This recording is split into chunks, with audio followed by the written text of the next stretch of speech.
Thanks for joining me. So, ancient civilizations. I teach 6th grade, and 6th grade has to teach ancient civilizations, and I just wanted to share why it's so incredible to do simulations with your students. So I had this up when my students walked in, and I had this music playing, and look what I looked like. This is ridiculous. I opened the door and greeted my students looking like this. Do you think they're going to remember this day? Probably. So let me just show you what my students did today to learn about early man. So I have 3 different stations that they went to. And by the way, I did not make all of this up myself. I actually bought a book that has ancient civilizations simulations pre-made already, and there's lots of materials out there for teachers to do simulations with their students, and but a lot of us buy these books. I'm going to take this off now.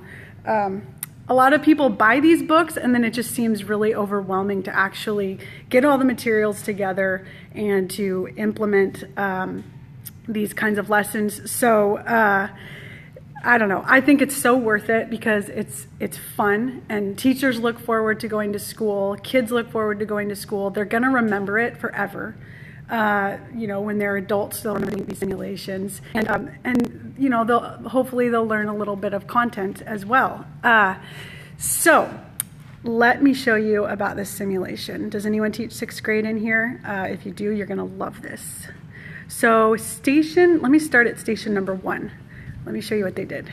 So this is station number 1, and all it's pretty simple. It's just a bucket of water. This is the river. And students are supposed to use a plastic spoon to carry water from the river water bucket to the cup on their desk. Once you've filled the cup, you have all the water you need to survive. You leave the full cup at your desk for your teacher to check at the end of the activity. I actually had my kids just bring the cup and show me.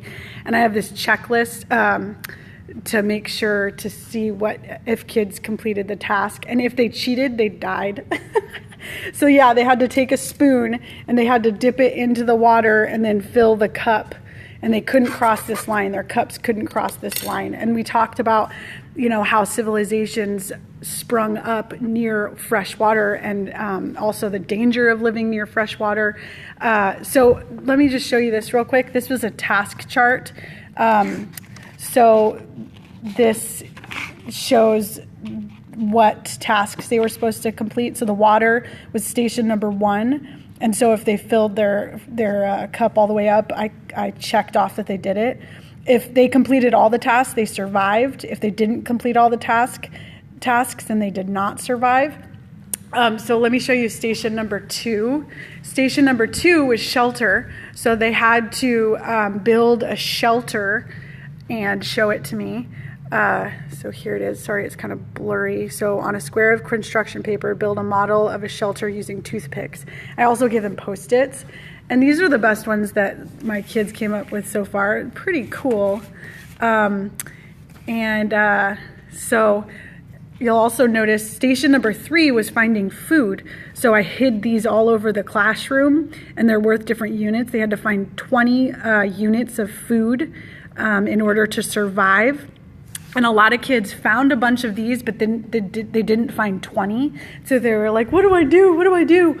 So if they couldn't find the 20 slips of paper, well, then they had to complete this sheet, and they had to get all of them correct. Once they got all of them correct, they got to use their textbooks too to find the answers. Then they could plant a seed in the planter box. Notice that I've hid some of these food units in places that are very obvious, and then some places are not so obvious, like behind the calendar there's a little food unit. And then I let them, so they do this day 1 by themselves, and then day 2 they work as a team, and so they see how much easier it is to do teamwork.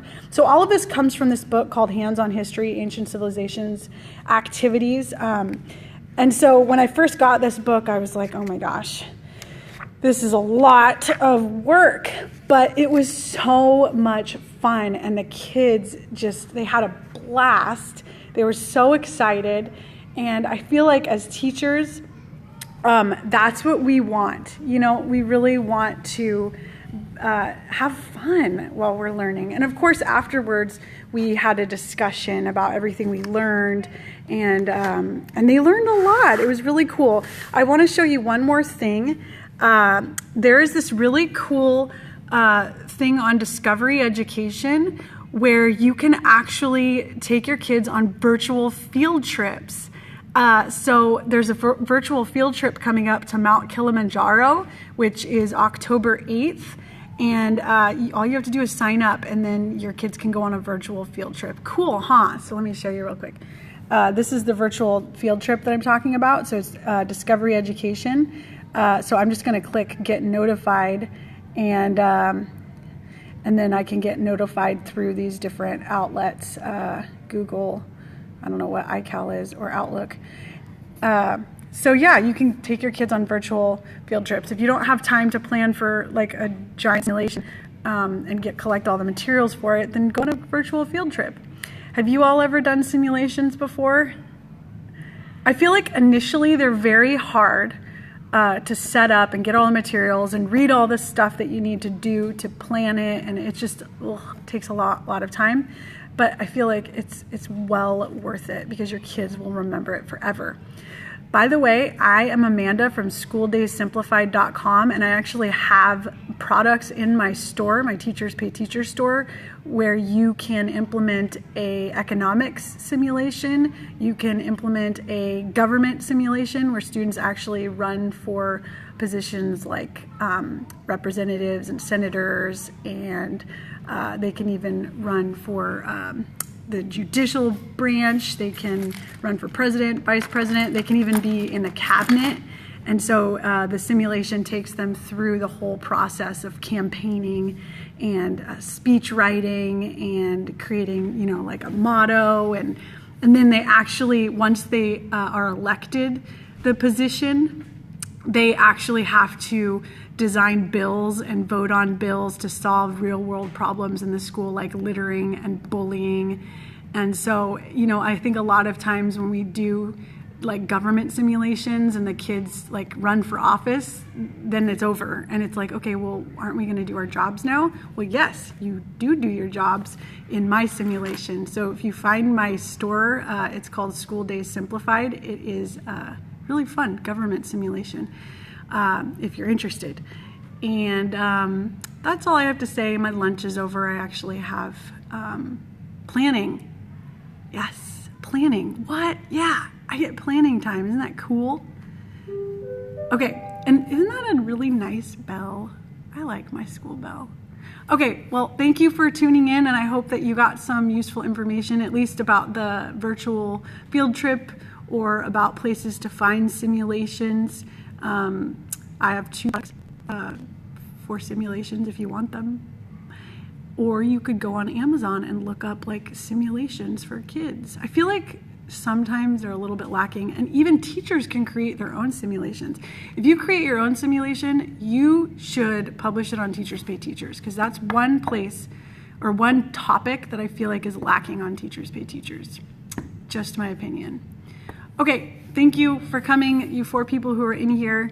Aloha 89.